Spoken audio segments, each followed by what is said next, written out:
a nice chant, isn't it? May the entire universe be filled with peace and joy, love and light. Is that a nice thing to say every day? Do you know what? You're part of that universe. So it's such a nice chant, and when you keep chanting this, you feel very, very, very peaceful. There's a silence that comes in. Why? Because as we are covering these last few weeks, Karma Yoga. And Karma Yoga is selfless action.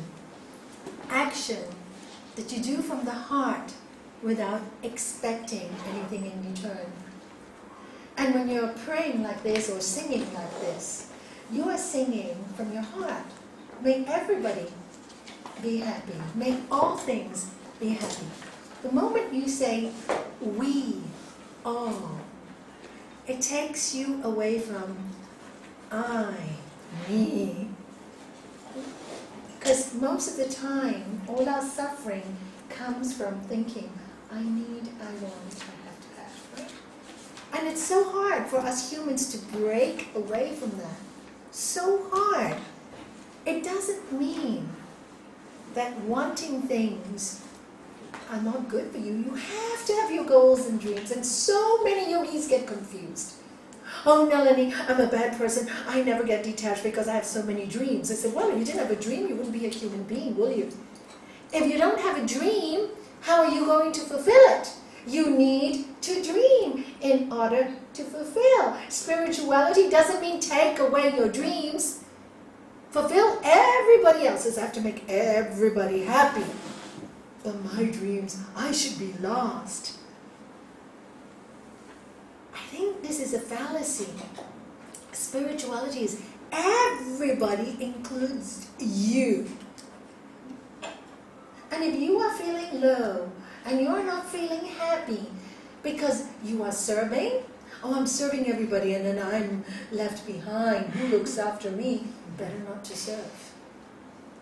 Because you've taken on a victim role. Service is with joy. The moment you feel, I'm serving, I'm giving, and nobody's giving me back, I'm drained, take a holiday. Take a sabbatical, get away. Because what are you hearing? I am doing. I am exhausted. You're getting into the ego. You see people using me. Do you see? It's subconscious. But because the action looks so beautiful, you think you're doing a good thing, so you start to fool yourself. So it's really important. Service should be done with joy. Karma Yoga is about joy. And when you feel joy is not coming, take a while, go refresh yourself, have some fun, have some quiet time in your garden, or go out for a little while, whatever you like to do. Go to the theater, go to the West End and watch a nice play, and you come back refreshed. Because you feel you're also fulfilling your life on earth. You also have a life. You've been given a life. So your life has been given to you because God wanted to know God in all of us. But if we are miserable, we're only enhancing the not God side. Because if we think, as the Upanishads say, the Lord of love, no larger than a thumb, lives in the hearts of all, and we think this great energy of love is everywhere, then we must feel it in our life. We must be in love with life every day in order to live a good life. And it's very difficult to be in love with life every day when it hits you with one problem after another, and another. And this is why we do the science of the mind and understand Karma Yoga and all these techniques. So many books written on the subject. Why?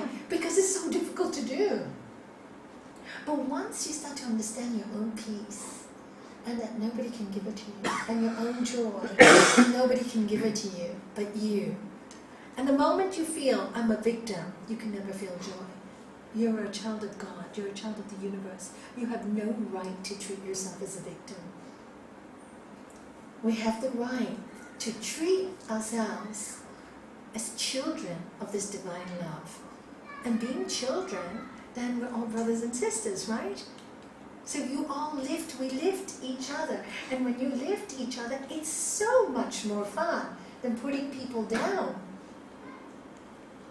And when we're not happy, the first thing we want to do is put somebody else down, make somebody else feel small. Human nature. When you do that, when you notice yourself trying to make somebody else feel small, know that you are not coming from a good place.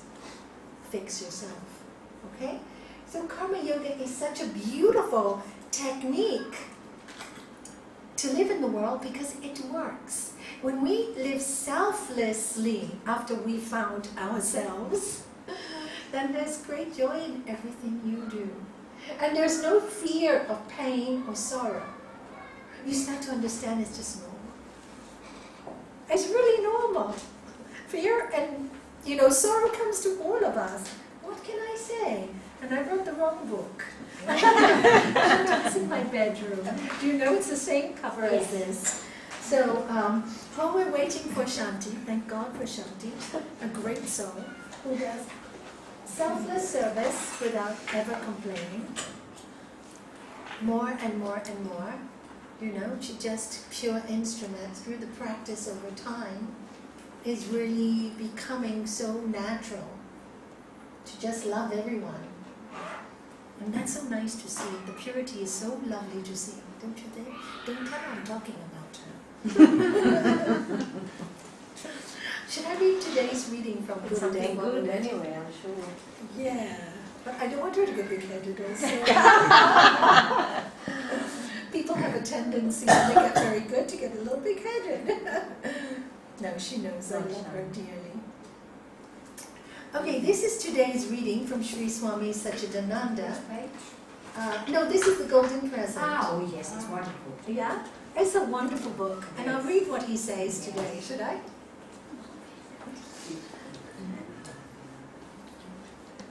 The title is, Lord, I know you gave me this stomach ache. If you have absolute faith, you will always be happy and joyful, even in the midst of suffering. You may have severe handicaps, but you can still be joyful. When Tirunavukumkarnasar, don't know him, one of the well-known Saiva saints, was suffering from a stomach ache, he said, Lord, I know you gave me this stomach ache. I don't know what I did to deserve it. Certainly I did something, but I don't remember what it is. Maybe it was even from a previous birth. But one thing I do know, you want me to trust you completely. Probably this is the only way you can make me do that. You are very kind to make me think of you.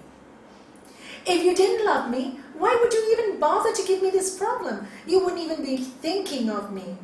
The very fact that you thought of me makes me happy, because this has made me remember to think of you. When I experience pleasure, I may forget you. But when I experience pain, I can never forget you. I'm not asking you to get rid of it right away. Please just give me the strength and continue to give me this problem until I completely purge out my karma. I know you are merciful. You want to bring out the beauty, the pure part of me. You are simply rubbing and scrubbing me. It hurts sometimes, but I know that you would not unnecessarily hurt me. If there were another more simple way, you would certainly have done it that way. Probably my problem is too tough. So go ahead, do what you must. All I request is that you give me the strength and the understanding to accept it. What a beautiful prayer. With this kind of approach, we can face any problem in life. Nothing will shake us, whether it is physical or mental, caused by people or caused by nature. We just need to have that complete faith.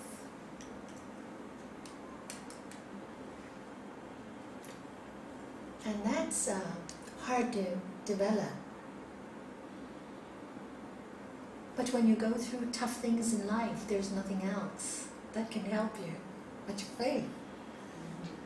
Isn't that true? Nothing else. Your friends will come, people will come, everybody's kind. But you're left on your own with your suffering and your pain. And really, you will see, it's the faith that will take you out. It's the deep faith. Something in you awakens when there's a suffering. Why? Because we human beings are not very clever. If we just learned to be good and kind and happy all the time, we wouldn't need to see everything as a suffering. But then this is a university and we've come here to learn. We come here to learn many, many, many lessons. There's so much to learn. And the only way we can learn is to go through some of this difficult stuff. It's the way we are. We love a good challenge. Make it too easy, we get bored. And it's the truth, isn't it? When you go to the cinema and there's a lot of excitement in the movie, you're just like sitting like this and watching it. And what's going to happen, like Mission Impossible 4, right? Have you seen that? Tom Cruise, I love Tom Cruise. And I was watching Mission Impossible, and it was like we were sitting in the chair. It was really fun. And then you think, this is really fun, you know? They're about to die anytime, all the time, throughout the film. And you've had a great time when you come out, phew, exhausted. But you've had a great time. It's been a good film. It kept you entertained, you know. But you came out, and he came out safe, as usual, you know. So, but what's the fun if the movie's like, nothing happening, it's too peaceful. I remember Shanti lent me a film once and she said everybody enjoyed it, and I had read the book, so I thought, oh, I love the book. And I saw the film. Halfway I fell asleep. I said, Shanti, it's too peaceful, it's too slow, it's too boring. She didn't like it, so it was so boring. They could have used more effects, they could have done more stuff, you know. Why did they make it so boring? So it's the way it is. So life is like that. So when you think that you are having problems, think, wow, how am I going to get out of it? Exciting, mission impossible, I'll make it possible. You know, create your own dreams, create your own vision, everything. Everything teaches us, so get out of it, transcend it, surf, surf, surf. Our masters say, surf the wave, surf. Learn to ski, learn to surf the wave, learn to have fun. I know pain is no fun. What can you do? We're going to have it anyway. But really, whenever I go through a difficult time, that is my prayer, you know, not why me, never play the victim role. Never play the victim role. Say, why not me? And I always say this prayer, just give me the strength and courage to get through it quickly and nicely, without disturbing too many people. You know, just give me the strength to get through it. I don't mind the pain, I don't mind the suffering, but give me the strength. Don't make me victim. Don't make me feel sorry for myself, because I really can't deal with that. Because when you feel sorry for yourself, haven't you noticed you go into a horrible place, a dark place? Why me? Why has this happened to me? You just feel like so uncomfortable. It doesn't feel right to think like that. It doesn't make you happy. So I always ask, don't let me feel victim. I don't want to be a victim. If it's happened to me, it's happened to me. And just get out of it. Give me the courage and strength, you know. And one of my greatest prayers every day till today is, which really helped me through this life the last 12 years, is I often say, there is only one boon or one thing I want of the universe, and that is to meditate on you constantly. To meditate on the truth constantly. To meditate on that which is constantly. Never to forget that. You can take everything away from me, but don't take that away. Never let me wake up one day without remembering that we're all divine.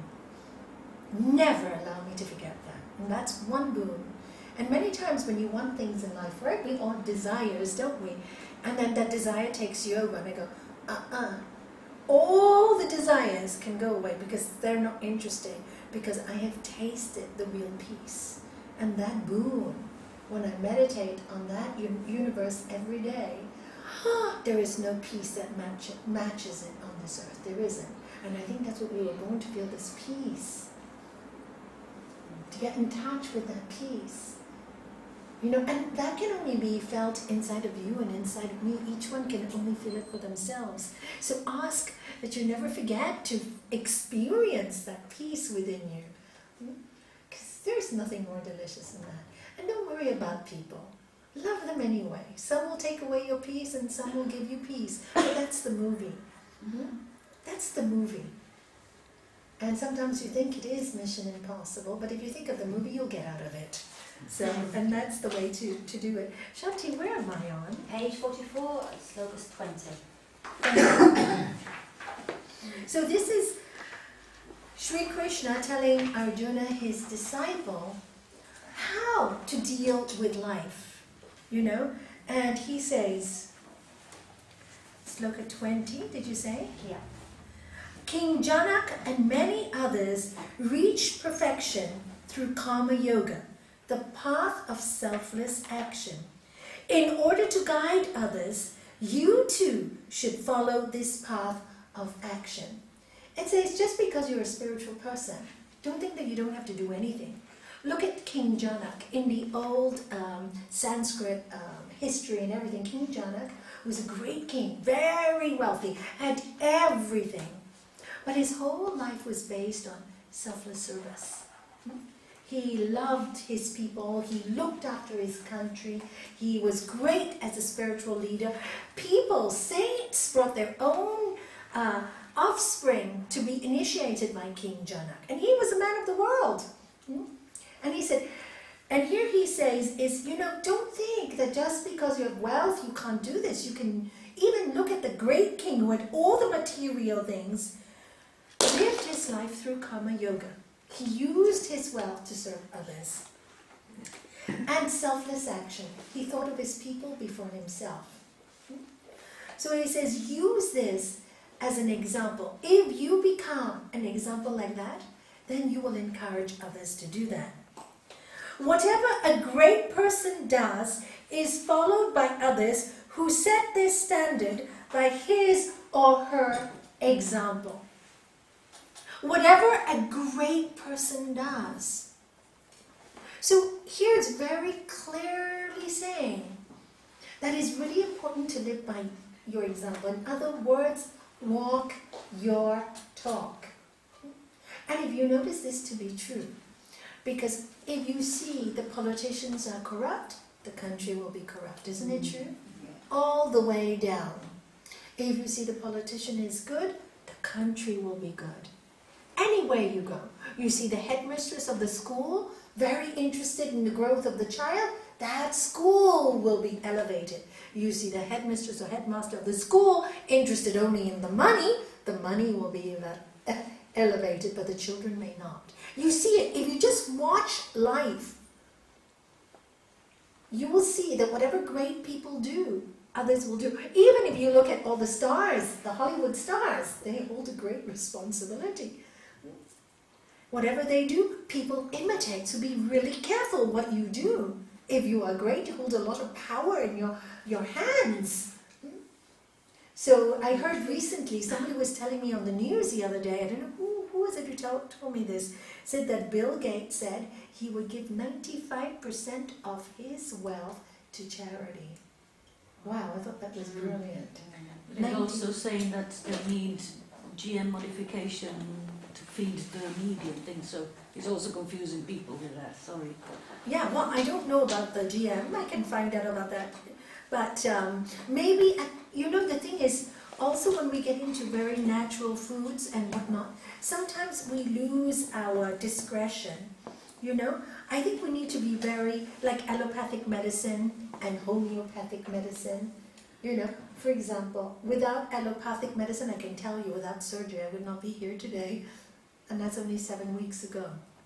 So we need to be very clear. Sometimes things have their place. And when we make any kind of statement, we need to be very sure of the background of it.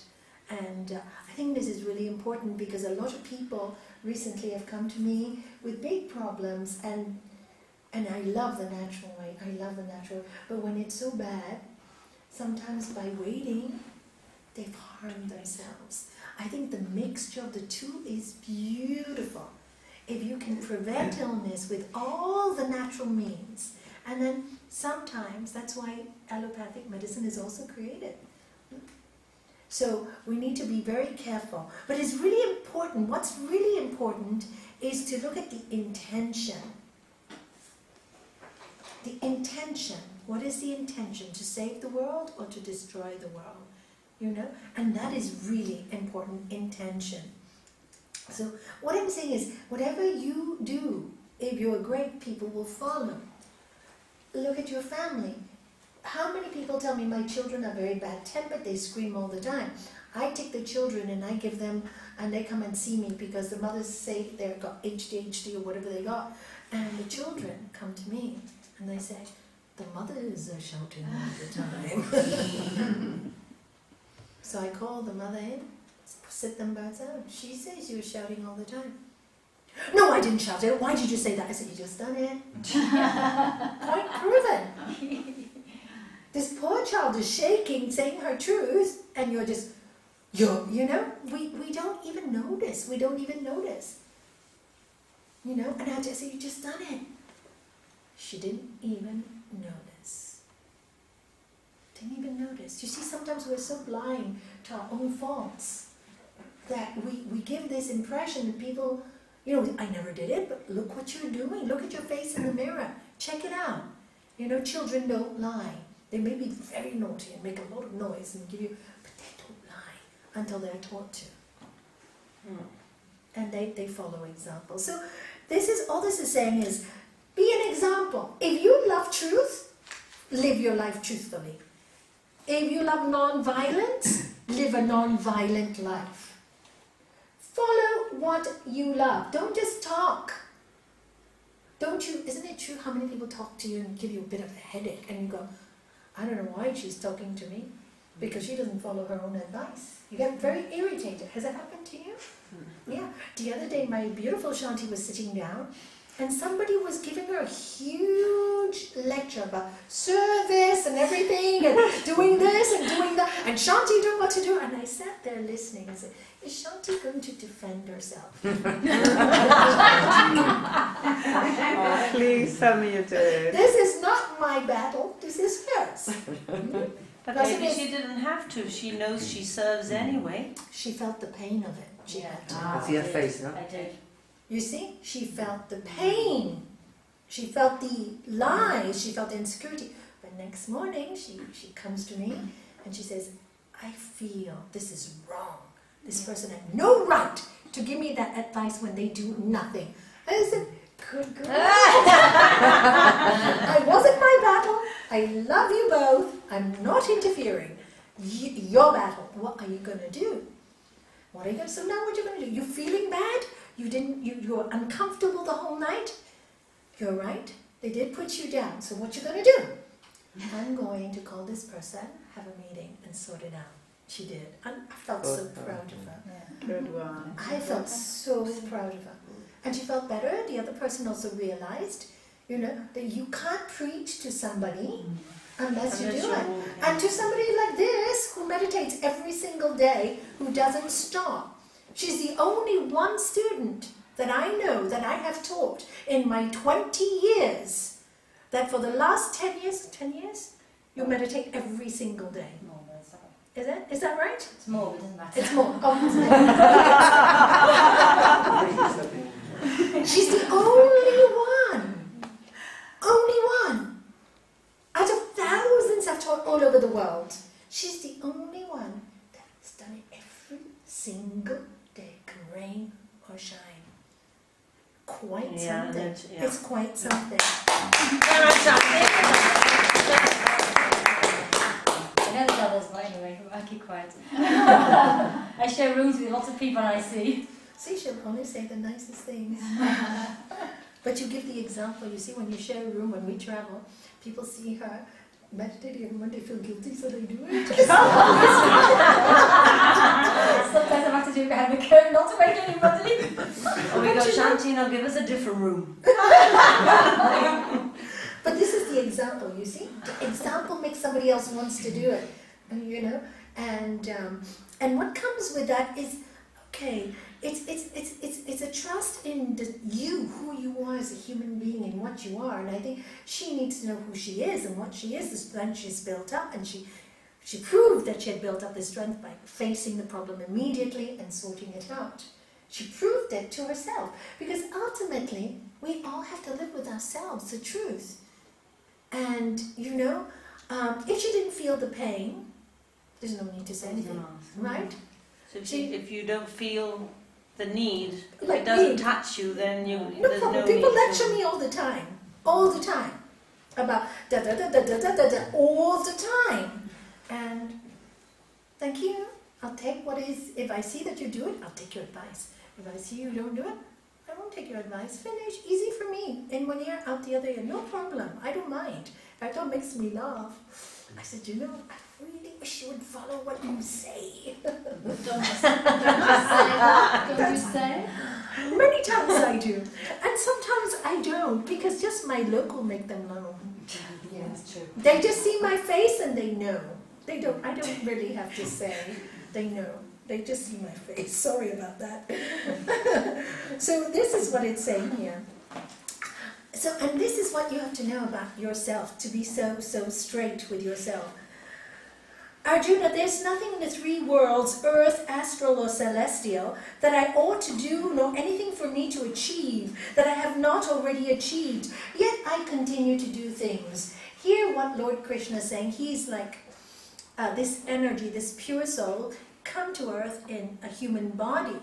And he's telling his disciple, there's nothing I need to do. Really, I come to this earth, but I really don't need to do any of this. But the reason why I'm doing it is because, you know, I have to do some action. And he tells you why he has to do some action. If I ever stop doing my continuous work, Arjuna, everyone will follow my example in every way. If I'm supposed to be an elevated being, for example, any of us, that's what he's saying, we're elevated being. Now I all stop working. Oh, I'm an elevated being. What will everybody do? Everybody would do the same. And how would the world run? If I stopped doing, the world would perish. I would confuse all species and cause the destruction of all creatures. Isn't it true? So what Lord Krishna is saying right here is the universe never stops working. God himself or itself or whatever you want to call it, life never stops working. If you see God in nature, it never stops working, does it? Nature never stops working. You plant a seed, it grows, the tree grows every day, more, never stops working. The birds singing on the trees, the bees making honey, everything's working. It never stops working. And so what he's trying to say is the universe never stops working. So why are you worried about stopping working? Because don't forget, Arjuna doesn't want to fight his battle. But the battle has come to him. The war has come to him. He doesn't want to fight it. So he's saying, run away, run away. This is your job.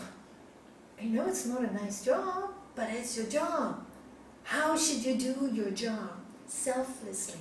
Not for yourself. I know you want to run away. I know you want to go to the mountains. Sorry, don't have a chance this life. Your job this life is to save people.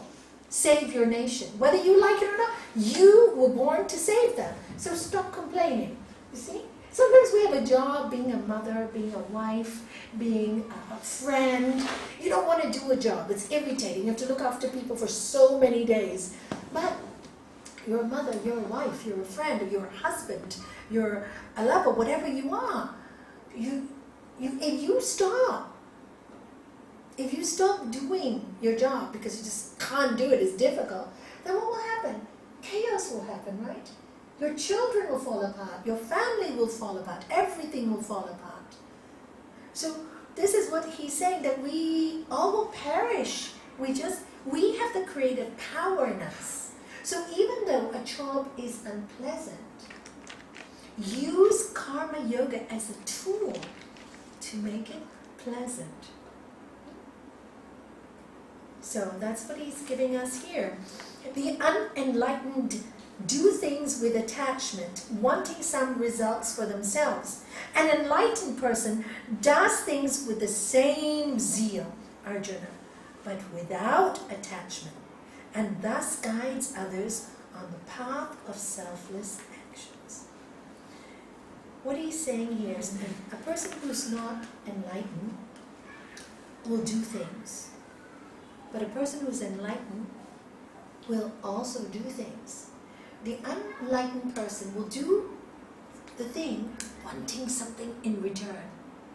They'll still do it with a lot of zeal and energy, but they'll want something in return. And that has a lot of attachment.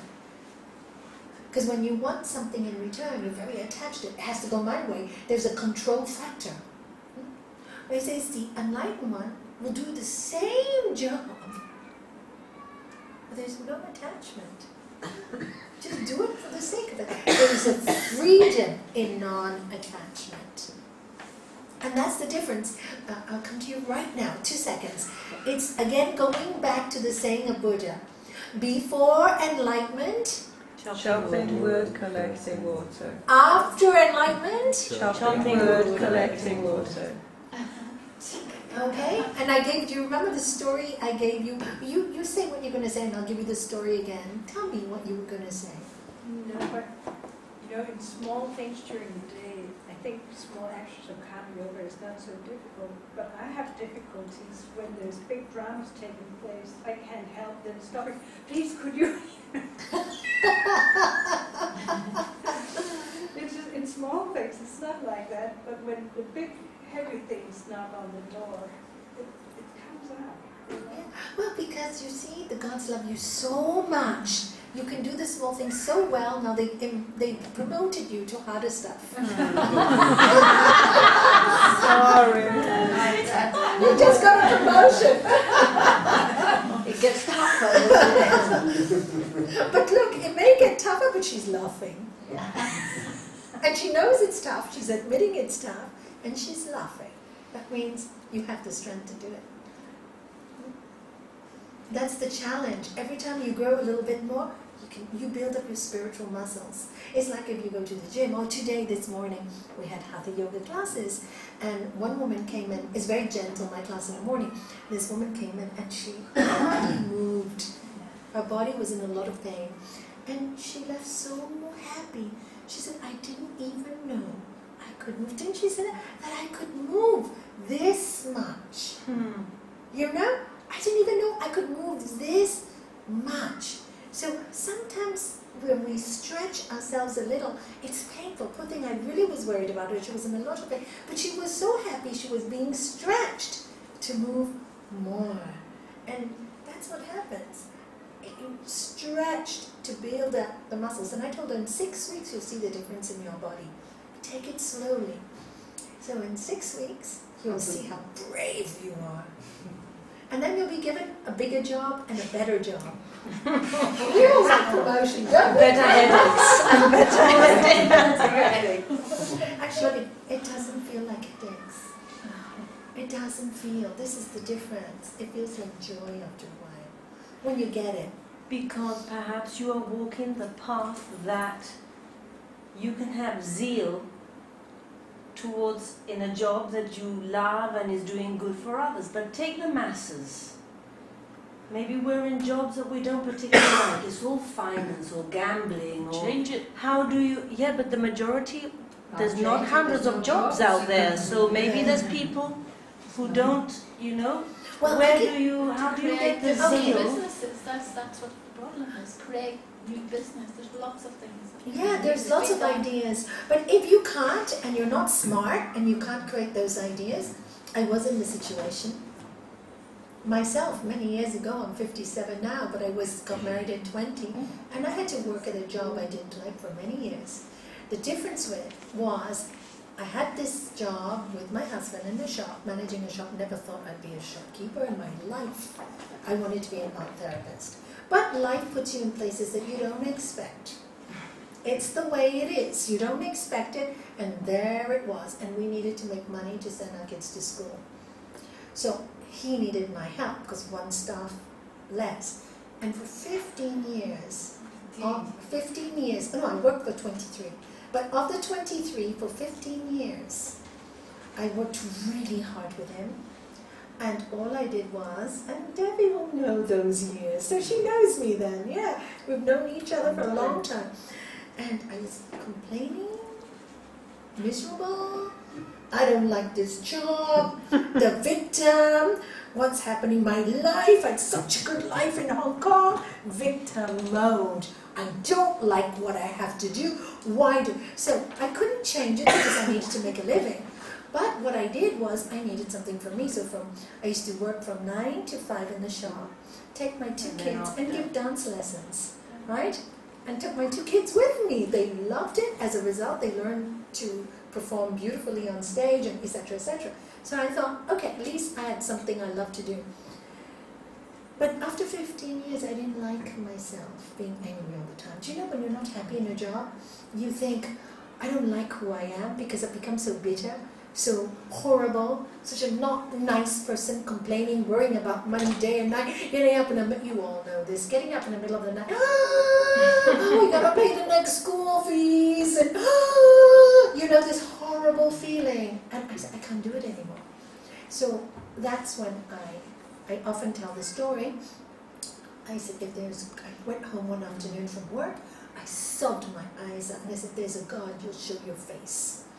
Otherwise, you know what? I'm never going to be good again. I'm good. Thinking I was good, I wasn't even good, I was horrible, complaining, feeling sorry for myself, victim mode, poor me, horrible. I see myself now, and I think I was horrible. And 2 days later, phone call. Nalanie, I'm going to Zurich for Peace Conference. Can I come and visit you? When the student is ready, you all know the saying, the master appears. I just had to be ready to change. And I was so desperate for peace, so desperate. I got the big one. And then he came to Gibraltar and to Spain. At that time, I couldn't accommodate him. I had a very little tiny apartment. And I had a client, you see, good, I was in clothes business from Marbella with a huge villa. And she said, oh, you're bringing this man out? Yes, because I'm going to be busy. Oh, Nalanie, I have this huge villa. I have 5 guest rooms. You, your husband, your children, your Swami can come and stay with me. I've always wanted to meet a guru. Not only that, I will bring 2 chefs up from London who will cook his food so you don't have to worry. Wow. Thank God for my business that I wasn't. Right? Then I met her through the business. And so he came. And then when he left, this was my learning. I'm answering your question now. But I had to give you the background. When he left, and I saw the way he lived, the way he walked, the way he talked, the energy that he spread, I go, that's life. He never stopped working, but he was so peaceful with all his work. And I thought, that's what I want to do with my life.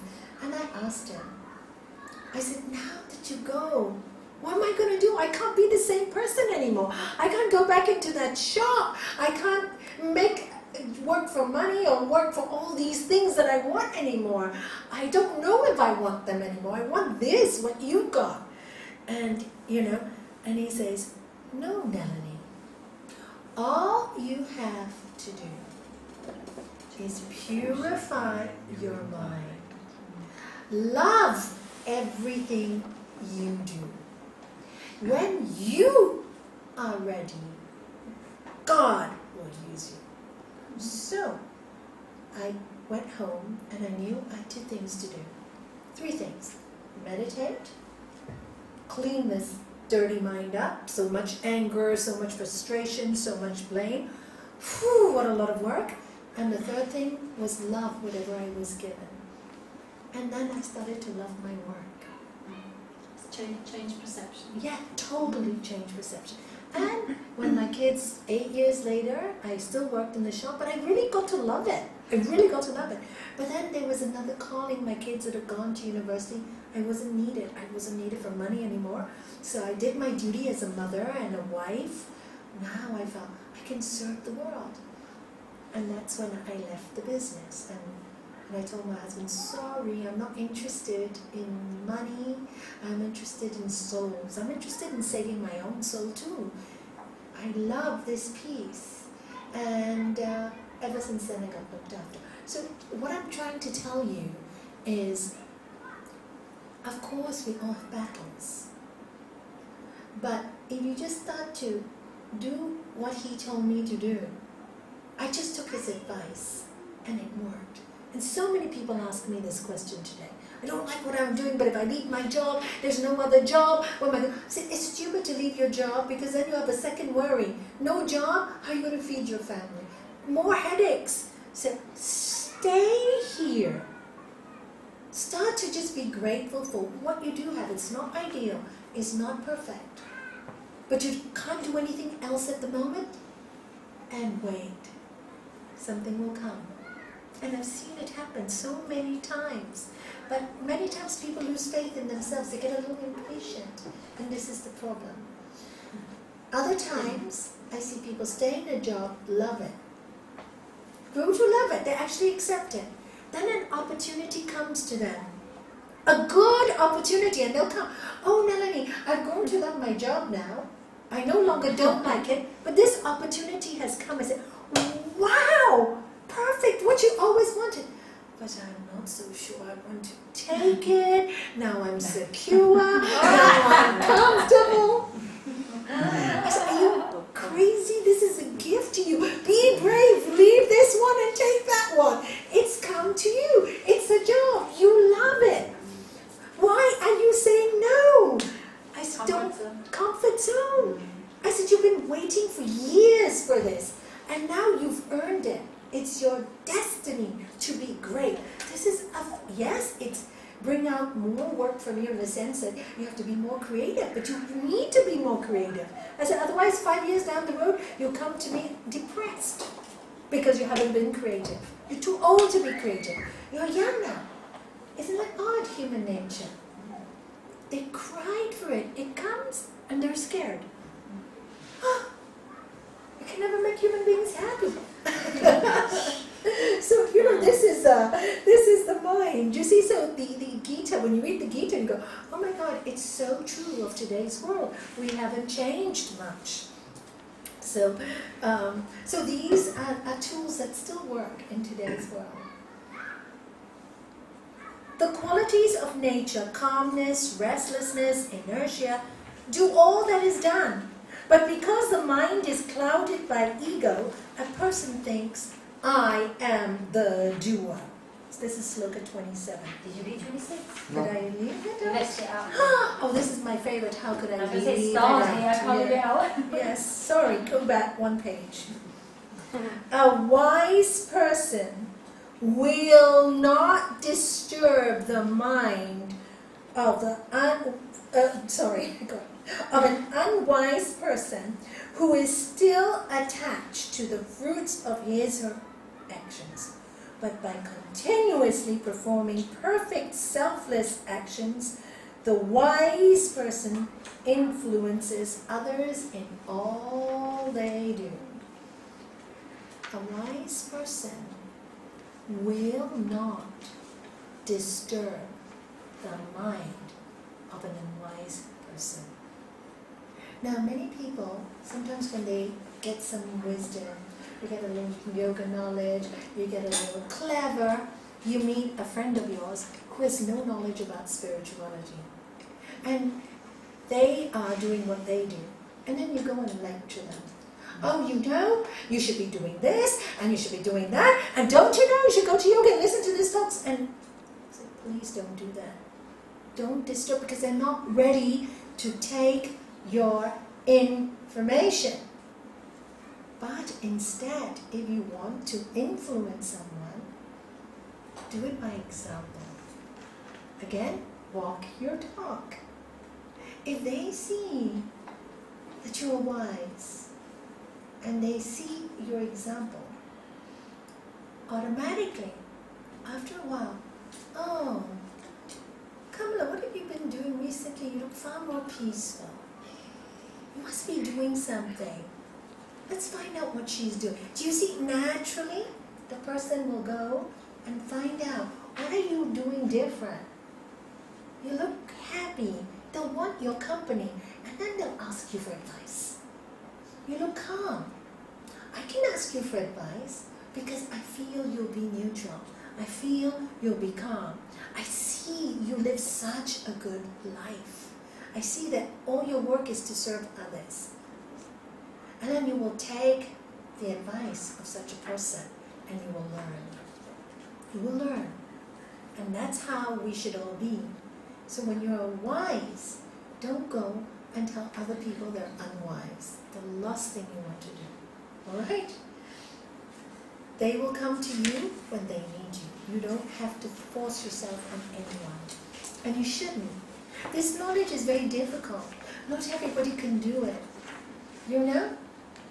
In the olden days, all this kind of knowledge was only limited to the very, very wise ones, in the sense that it's a lot to practice non-violence really in your life. It's a lot to practice to be totally true. It's very difficult in this world.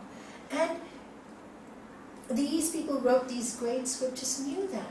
So only the very ones that were ready could take in this information, because otherwise you feel, I'm not good enough, I'm not truthful, and then you get very, very confused. So this is very high intellect. You have to be ready. You have to want it. You have to feel this in your soul. And it is wisdom to wait till people feel it for themselves. Okay? And it doesn't mean that if they don't feel it, they're not as wise as you. No. It's just a different life experience. There's so many lives, maybe they've done the spiritual path already. Yes. Or maybe they're just not ready. I think some people are just not ready. They have other lessons to learn in this lifetime. Everybody, like you said, different life experiences. We don't know what they are. So don't disturb anybody. That's why I always say, right, Gita? No debate. I'm still trying to learn that. Don't debate. I know people will say, oh, you're crazy, you're doing this. Okay, you think I'm crazy? Fine. That debate is stronger than, oh, but my way is like this, and if you try this, da da da da. Do you see what happens when you debate? You've just ruined your own battle. You've just lost. Fine. It's okay that you think like this. No problem. Accept that you think like that. I don't. No point convincing me to think like you, because I'm very sure about the way I think. Many people try to, how many priests have seen me try to convince me of something else? And I go, I really love you. I really love that you feel this way. But sorry, I know this is my way. Lovely to chat with you, but I will not debate. There's nothing to debate. This is your truth and this is my truth. Nothing can shake me. And then you feel very happy. You're not arguing, you're not fighting, and they have nothing to say because they can't grab and manipulate you anymore. They have no power over you because you know. And how do you know? Because you're left peaceful. There's a feeling of, oh, I don't want to be converted. And you don't have to justify your beliefs to keep a... Isn't that a nice feeling? Yeah. It's a freedom. Because it's the ego that wants to justify your belief. It's the ego, I have to be right. And then you doubt yourself. That's right. Yeah. Because the more you try to justify, the more doubt you have. But when you know that you know that you know, people can keep banging you. You're very tall and straight. And you feel free. And they stop very quickly because they realize that you're taking the power away from them. Correct. Fighting. They stop Exactly. very easily. Yeah, they Because will. you see your strengths. yeah, because you've taken the power away from them. They got no power. When that's what Nalanie says. That's how I feel when Yeah. so many people say to me about this and that. I just say the same. Yeah. I might be cuckoo, but I like it. You're strong. What can they say? Nothing. Nothing. You're strong. You're a strong lady. And many of you in this room, men and women, to be here, you have to be very strong, because we're talking about things so subtle, so untouchable, so we can't really touch the spirit, but we know. You know? And you have to be very strong to follow that love and that spirit of oneness. And a weak person cannot do it. They'll fall apart. And this is why this knowledge is not for everyone. They're not ready. You really have to be very strong. And when your strength is rewarded by the freedom you feel, by the peace you feel, by the settling you feel, it's rewarded. And the reward comes in your own heart when you sleep at night and you feel, you know, I really done my best today and I feel so good about it. And nobody can manipulate you. Wow, what power is that? So that is the gift, that is the reward, that is the wonderful reward we receive. Yes, I know. The kids go. Thank you. But your husband's looking after the children outside. Yes, yeah, but I check them Yeah, thank you, thank you, thank you. Fine. So what time are we in? Am I making you very Past late? 7. Yeah, so we'll do a couple more. Do you have any questions before I do any more slokas? Anything you want to share? Anything you want to ask? Anything at all? Okay, then I'll go on to the next one. Arjuna. Here it was saying the qualities of nature. You know, already nature has, we are all born with these qualities. Sometimes we're calm, sometimes we're restless, sometimes we are dumb. What can you do? This is nature. Nature runs like that. Even the weather runs like that. Everything in nature has these three qualities. But because the mind is clouded by ego, a person thinks, I am the doer. When we think we're in control of everything, I'm doing this, and I've done this, and I've done this, and look how great I am. You know how many yoga teachers, look, I know, I'm enlightening. It's like your mind has fooled you.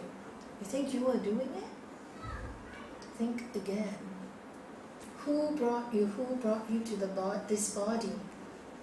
Did you consciously create it? Who created it? What created it? Who is you? What is you? What is your control and what is in your control? Are you really the person that's doing all this? Who is working through you? What is working through you? What energy works through you? What is it that makes what keeps your heart beating? Are you consciously making your heart beat all the time? Do you think I'm making my heart beat? Who's doing it for you? The blood is running through the veins. The machinery is worked perfectly. Doesn't work? Breaks down, we have to take it to a garage.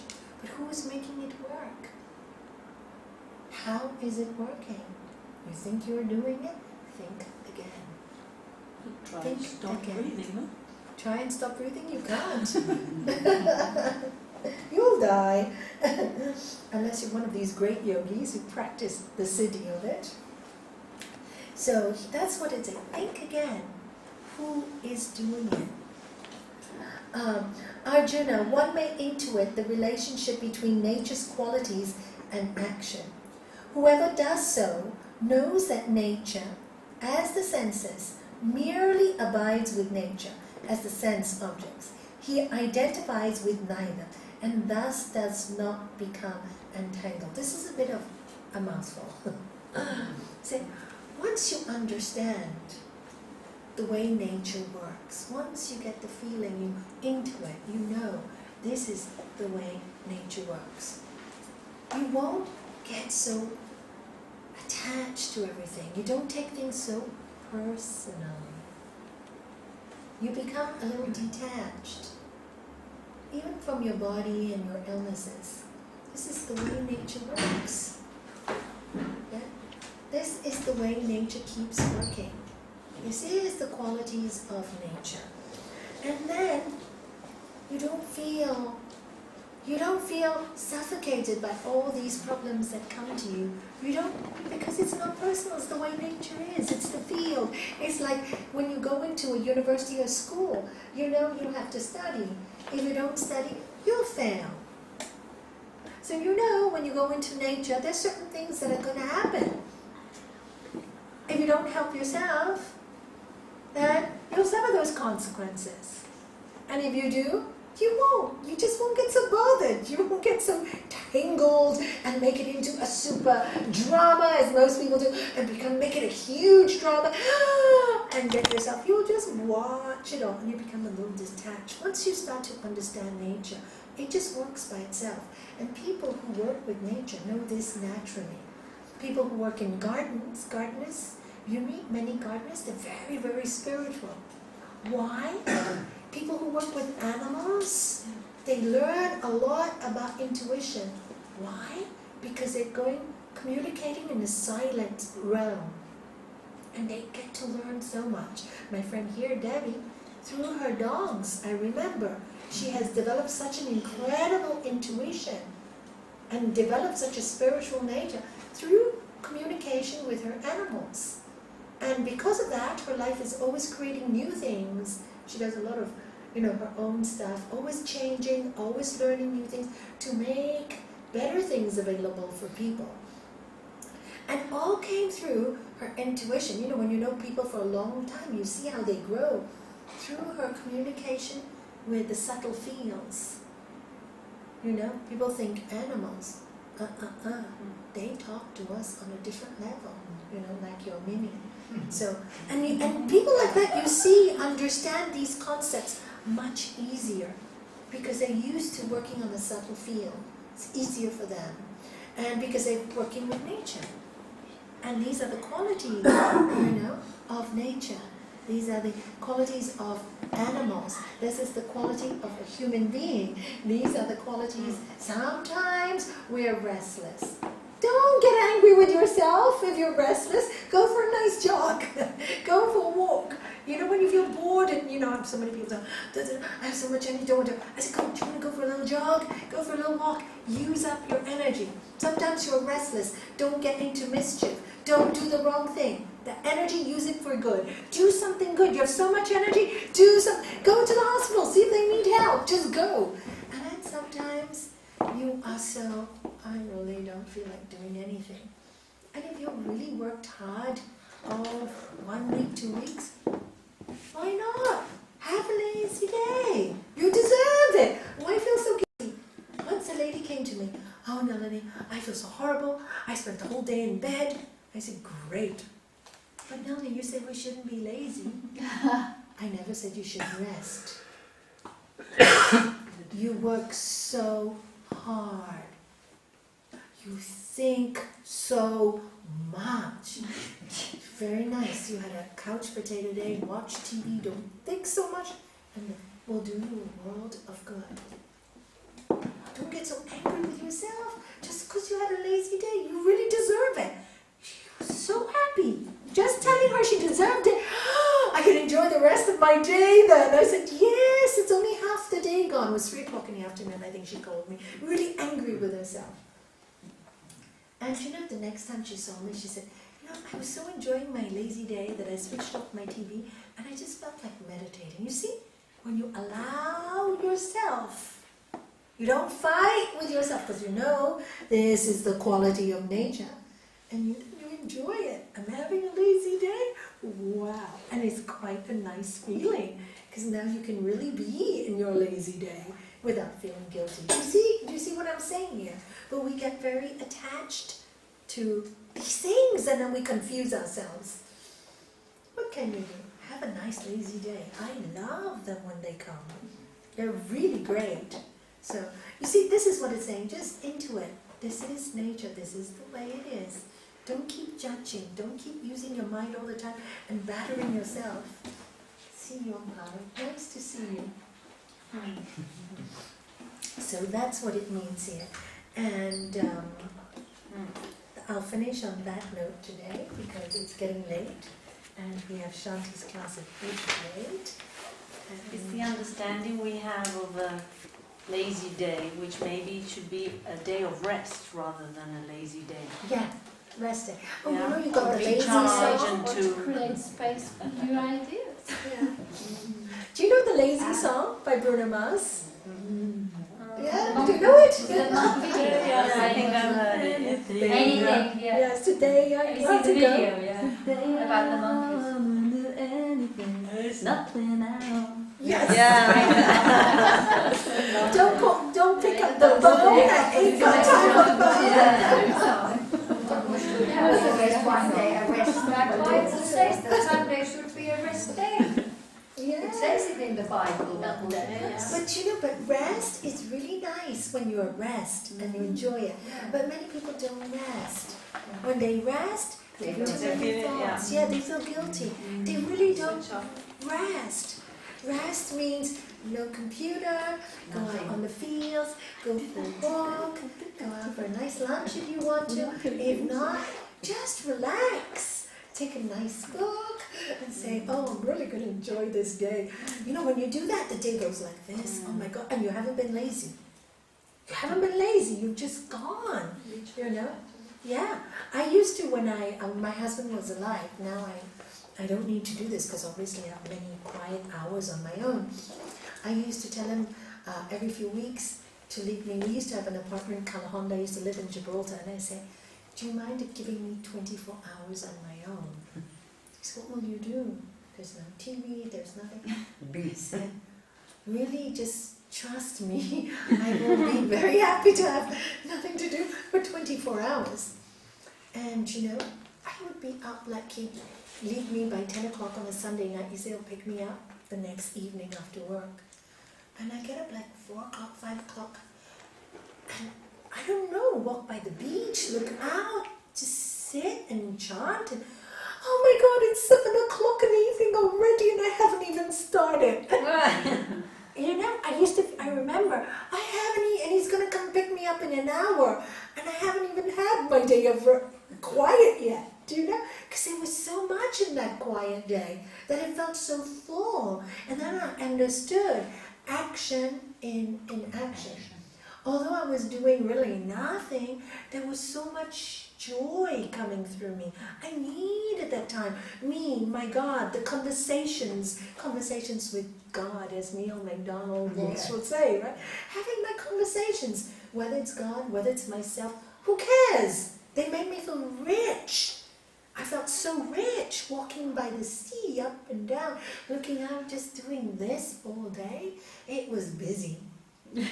I was busy. It went too quick. So, and I often think more of us need to do those things. But we feel so guilty to tell somebody. And you know, my husband was so good because I didn't drive. Came all the way after work from Gibraltar and picked me up. He's such a good man. And he knew, because when he would see me, it seemed I was so bright. He said, you look so happy. And I said, now I can be a better wife. I can be a better wife. Because sometimes when you're doing cooking, cleaning, working all day, you become a little horrible. You're counting how many things you do. But if you take time away, that rest is all we need. And then you want to go back and you're happy to do it all again. You know? But so many of us, men and women alike, are scared to say to their partner, would you mind if I just have 24 hours of my own? I love you so much, you know, but I just need it. I just need to recharge. Doesn't mean I don't love you. It just means I need to love me a little bit more. I'm tired. And if I stay like this, I'm going to be more tired. I'm going to be more horrible. I don't want to be horrible. I really don't want to be horrible. I want to be kind.